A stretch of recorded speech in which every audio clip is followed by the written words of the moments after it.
it's an experiment, really, at kind of a sort of merging of various practices, various people's practices and various ideas. And for me, it's about conversations and about a kind of quite open dialogue that may or may not have possible outcomes. So for me, it's quite an open-ended entity. I think, you know, there are kind of things that it associates and alludes to in terms of thinking about the structure of a collective and creative practices and ideas. But yeah, for me, it's about this kind of ongoing kind of forum for dialogue. I mean, I think it came about quite incidentally, which is good. But what I've been really interested in has been people's responses to Red. So we've had, in the installation at the Royal Academy, a lot of comments, and that seems to be the main comments, or one of the strong questions that sort of comes out repeatedly is why Red, why Red? And I really like the fact that people respond to it so much. I mean, obviously there are, you know, the symbolic, political, left-wing, ideological associations. But what I really like about it are when it becomes quite elemental, and, you know, people have sort of said, oh, it makes me feel ill, or it makes me feel, you know, so it becomes a kind of, almost like a sort of bodily reaction people have to it. And often people will just peek their head round the door and see the red and run off, or it'll draw them in, you know. So for me, it's these different layers, you know. There's a kind of symbolic, intellectual, political, conceptual, but also kind of elemental, body, kind of, you know, more kind of abstract relationship that people have to it. So that's why Red. Yeah, utopia. I don't know. It seems that, you know, these days there's a kind of sort of very kind of sort of cynical condition that is, you know, where we kind of sort of focus on the idea of dystopia, that everything is inherently bad or flawed, you know, and sort of skepticism is a kind of philosophical kind of position. And I'm sort of quite intrigued about whether you can still hold on to a belief in the idea of utopia.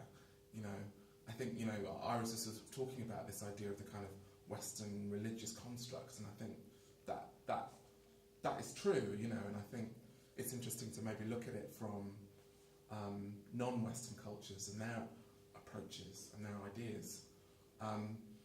But for me, it's something I'm quite sort of fascinated in, about whether you can sort of resurrect the idea of utopia, because I think people have lost their belief in it, you know. And it's this idea that, you know, utopia is inherently flawed and, you know, is potentially oppressive. And it seems like utopia and dystopia are, well, have merged, you know, in a way that there isn't a space for this idealistic, optimistic viewpoint. And I'm sort of quite interested in the idea of, can you have that position still? You know, and I don't know if you can, but I quite like the attempt, maybe, that you could do. You know, as part of the sort of structure of Urbania, this idea of us having kind of disparate interests, and, you know, everyone having really strong practices outside, and as sort of professional kind of creative entities within ourselves, and then sort of pulling those talents together.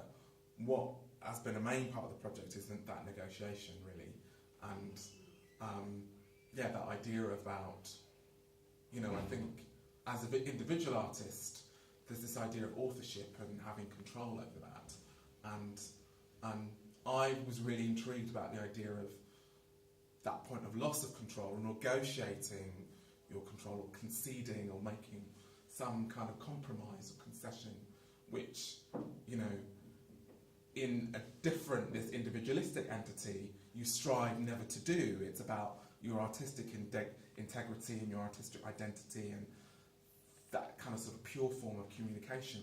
And I kind of like this idea that, you know, it was going to be dirty, it was going to be compromised, and it not going to be this purist thing, essentialist purist thing.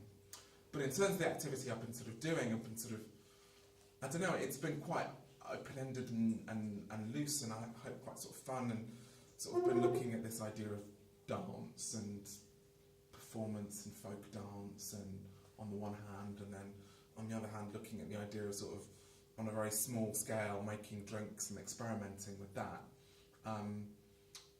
But yeah, for me it's how these elements kind of fit into the whole, really, and that and the umbrella really being the most important.